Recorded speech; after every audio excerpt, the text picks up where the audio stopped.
Hi, I'm Linda Mao, and welcome to Art This Week. On this week's episode, we visit the San Antonio Museum of Art and speak with Chief Curator, Dr. William Rudolph, about the museum's exhibition, Nelson Rockefeller's Picassos, Tapestries Commissioned for Kykuit. Now for Art This Week.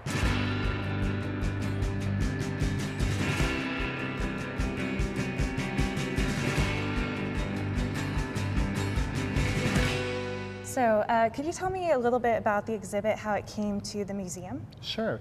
This exhibition, Nelson Rockefeller's Picassos, Tapestries Commissioned for Kykuit, is actually an exhibition that we at the museum organized ourselves. We have had a long history with the Rockefeller family, dating back to the founding of the Rockefeller Center for Latin American Art. And we had borrowed a Picasso tapestry that had been owned by Governor Rockefeller 2 years ago, which gave us the idea to tell the rest of the story and bring the rest of the series of tapestries that Governor Rockefeller commissioned from Picasso between the mid-1950s and the early 1970s. Was Picasso the only artist that Nelson Rockefeller worked with to commission works of art, or were there other artists as well for the tapestries? Nelson Rockefeller loved modern art. He was a trustee of the Museum of Modern Art for decades. He loved Picasso's work and collected paintings by Picasso. He owned tapestries by several modern artists, including Juan Miró, another great Spanish artist. But Picasso was one of his great loves, and he fell in love with not just Picasso's paintings, but also the tapestries he had seen, and he collaborated with the artist and with a studio of weavers in southern France then to create an additional series of works based upon some of Picasso's most famous paintings. And so what was the collaboration process like between Picasso and the other weavers? Well, the collaboration was transatlantic, so it would go between Governor Rockefeller's office, his team, and then it would go between there and the south of France.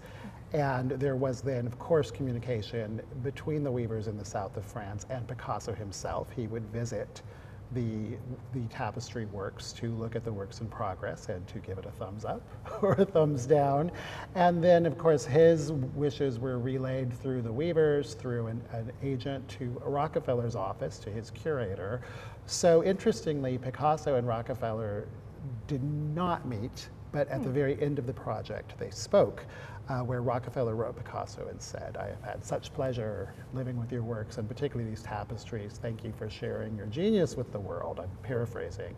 So the two actually never met, and they sort of made their wishes known through intermediaries to each other. So it's kind of like you think about the celebrity saying, "I'll have my people talk to your people." And that's kind of what it was like during the process, but they were all involved in it. And so was that sort of a very unique relationship in 20th century art between a patron and the artist? Yes, actually it was, because the 20th century really is the rise of the art market, where artists are working on spec or they're working with dealers, creating works that are then brokered by dealers in art fairs or in gallery exhibitions to the open market.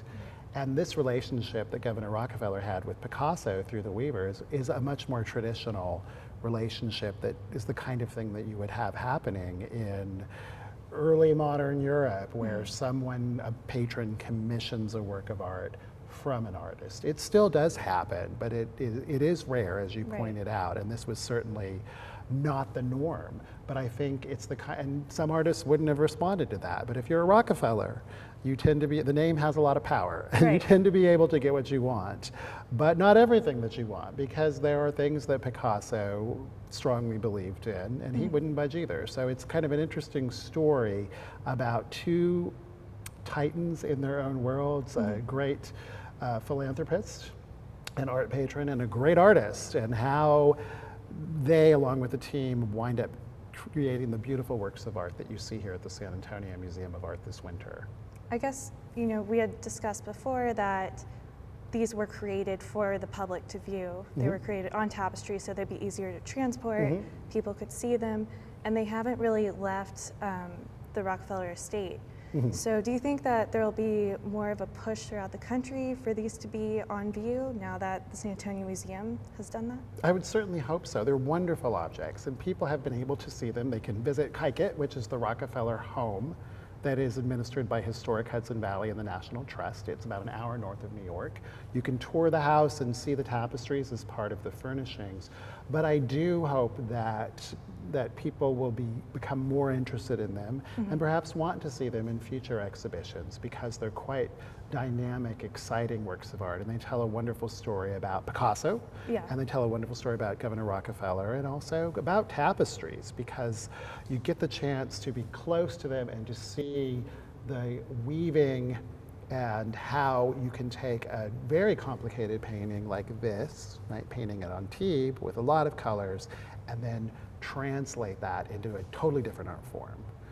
And I think that's just wonderful, and I hope that this will make people excited about tapestries in general, and these tapestries in particular. Cool. Well, thank you for speaking with us. Absolutely, thank you.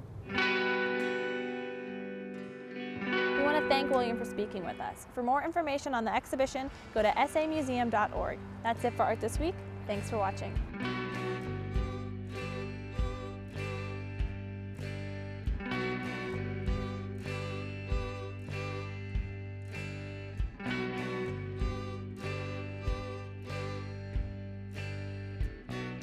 I still got your Polaroid.